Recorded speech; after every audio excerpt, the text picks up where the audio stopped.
Shalom saudara yang dikasihi Tuhan, selamat pagi, senang dan bahagia rasanya karena masih bisa menyapa saudara di pagi yang indah ini. Doa dan harapan saya bahwa saudara semua dalam keadaan sehat, dalam keadaan baik, penuh sukacita diberkati Tuhan untuk sepanjang hari ini saudara. Saudara yang dikasihi Tuhan, pagi ini kita akan kembali menikmati persekutuan dengan Tuhan. Mari kita mempersiapkan hati kita saudara. Sebelum kita mendengarkan renungan ini terlebih dahulu kita berdoa. Mari kita berdoa. Bapa di surga, kami bersyukur untuk kebaikan kasih Tuhan yang senantiasa menyertai memimpin hidup kami. Kami bersyukur bahwa Tuhan telah menolong kami boleh melewati malam dan menikmati hari baru. Berkati dan pimpinlah kami oleh Roh Kudus-Mu sehingga kami boleh berjalan dalam kemenangan Tuhan di hari ini. Dalam nama Tuhan Yesus kami berdoa. Amin. Saudaraku yang dikasihi Tuhan, firman Tuhan yang menjadi renungan kita pada pagi hari ini, saya siapkan satu ayat dari kitab Amsal 12 ayat yang ke-18. Demikian bunyinya saudara. Ada orang yang lancang mulutnya seperti tikaman pedang, tetapi lidah orang bijak mendatangkan kesembuhan. Itu yang akan kita renungkan. Topik renungan kita saudara adalah berpikirlah sebelum berbicara. Itu yang akan kita renungkan. Ada sebuah kisah inspiratif saudara yang kiranya bisa mengajarkan kita tentang arti toleransi yang kadangkala seseorang langsung berpikir negatif terhadap apa yang secara spontan ia lihat dalam kehidupan sehari-harinya. Mudah-mudahan kita tidak seperti itu.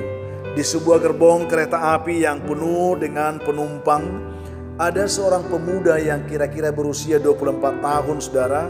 Dia melepaskan pandangannya melalui jendela kereta api itu, lalu ia begitu takjub melihat pemandangan di sekitarnya saudara. Dan dengan girang pemuda ini berteriak dan berkata kepada ayahnya, "Ayah, coba lihat pohon-pohon itu, mereka berjalan menyusul kita," dia katakan. Lalu sang ayah hanya tersenyum sambil mengangguk-anggukkan kepalanya dengan wajah yang begitu ceria saudara. Ia begitu bahagia mendengarkan celotehan putranya itu. Lalu di samping pemuda itu ada sepasang suami istri yang mengamati tingkah pemuda yang kekanak-kanakan itu. Mereka berdua merasa sangat risih sambil mereka terus berlalu. Ya, sambil kereta itu terus berlalu, mereka memperhatikan. Dan tidak lama kemudian saudara, pemuda itu kembali berteriak kepada ayahnya. Dia katakan, "Ayah, lihat itu, awan itu kan ayah," dia katakan. "Lihat, awan itu ikut berjalan bersama-sama dengan kita juga," katanya. Lalu ayahnya tersenyum lagi menunjukkan kebahagiaannya melihat anaknya tersebut. Tetapi dua orang suami istri yang tadi itu, yang ada di samping pemuda itu, tidak mampu lagi menahan diri mereka saudara. Akhirnya mereka berbicara kepada ayah pemuda itu. Dia katakan, "Kenapa Anda tidak membawa anak Anda ini ke dokter jiwa?" Lalu sejenak ayahnya terdiam saudara. Lalu ayah itu menjawab suami istri itu, dia katakan, "Maaf Bapak Ibu, kami ini baru saja kembali dari rumah sakit tadi. Anakku ini menderita kebutaan sejak lahirnya. Tadi ia baru selesai dioperasi dan hari inilah adalah hari pertama bagi dia untuk bisa melihat dunia dengan mata kepalanya sendiri," dia katakan. Lalu mendengar itu saudara, mendengar penjelasan itu, pasangan suami istri itu pun terdiam 1000 bahasa karena mereka merasa malu saudara. Akhirnya mereka merasa malu. Saudara yang dikasihi Tuhan Yesus Kristus, tentu setiap orang mempunyai cerita kehidupannya sendiri saudara. Mempunyai cerita masing-masing. Tentu lain cerita A, lain cerita B, lain cerita saya, lain cerita saudara. Setiap kita mempunyai cerita dalam kehidupan kita. Oleh karena itu saudaraku, jangan pernah memvonis seseorang hanya karena apa yang Anda lihat saja. Ya, harus saudara.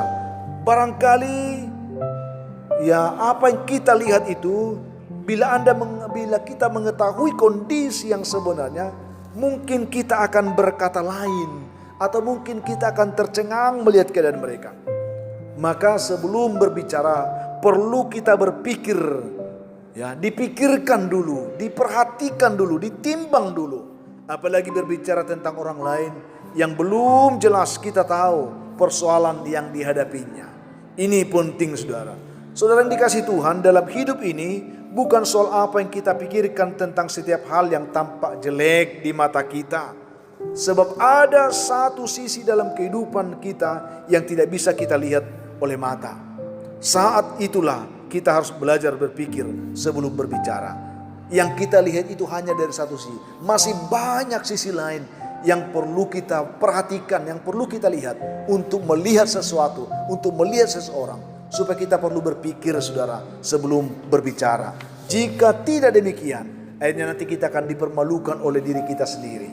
Mari saudara, apalagi di zaman ini banyak orang yang terpancing melihat sesuatu tanpa harus berpikir, menimbang dengan benar, memberikan argumen-argumen yang akhirnya yang menyakiti hati orang. Sehingga banyak hoax sekarang terjadi, saudara.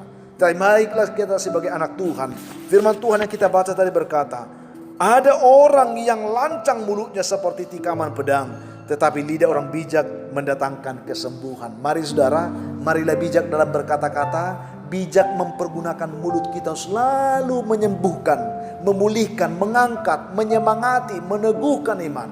Jangan sebaliknya, saudara. Itulah yang kita dapatkan pagi hari ini. Tuhan memberkati dimanapun saudara mendengarkan renungan. Kita berdoa.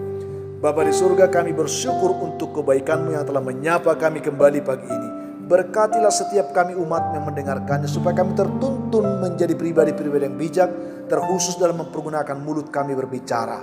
Berkati umat Tuhan yang lemah, Tuhan kuatkan. Yang berbeban berat, Tuhan berikan kelegaan. Yang berduka cita, Tuhan hiburkan. Dalam pergumulan sakit penyakit, Tuhan berikan mereka pemulihan kesembuhan hari ini. Yang bergumul untuk mendapatkan pekerjaan, juga Tuhan memberkati mereka dalam nama Tuhan Yesus. Hamba doakan anak Tuhan, anak-anak kami yang sedang mencari jodoh, Tuhan berkati mereka dengan jodoh yang terbaik. Yang sedang mengharapkan keturunan, ada beberapa keluarga, ada banyak keluarga yang saat ini sedang mengharapkan keturunan, berkati mereka Tuhan dalam nama Yesus. Juga anak-anak kami Tuhan, yang dalam pergumulan pendidikan, berkati mereka semuanya. Dan masih banyak umat-Mu saat ini mengharapkan pertolongan Tuhan. Biarlah ketika mereka mendengarkan renungan dan doa ini, hamba doakan mereka berkatilah Tuhan dalam nama Yesus. Amin. Saudara yang kasih Tuhan, apapun keadaan hidup yang mungkin saudara akan hadapi hari ini, saya hanya ingin katakan, sudah tetaplah semangat, jadilah kuat dalam Tuhan, bersukacitalah senantiasa, dan mengucap syukur atas segala sesuatu. Dan berlakulah bijak, terkhusus dalam berbicara. Itu yang saya sampaikan.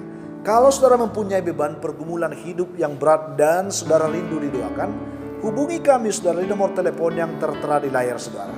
Kami siap membantu mendukung saudara dan doa. Dan kami juga berharap saudara akan tetap membantu kami untuk membagikan renungan ini, sehingga ada banyak orang yang bisa diberkati oleh Tuhan. Itu harapan kami saudara.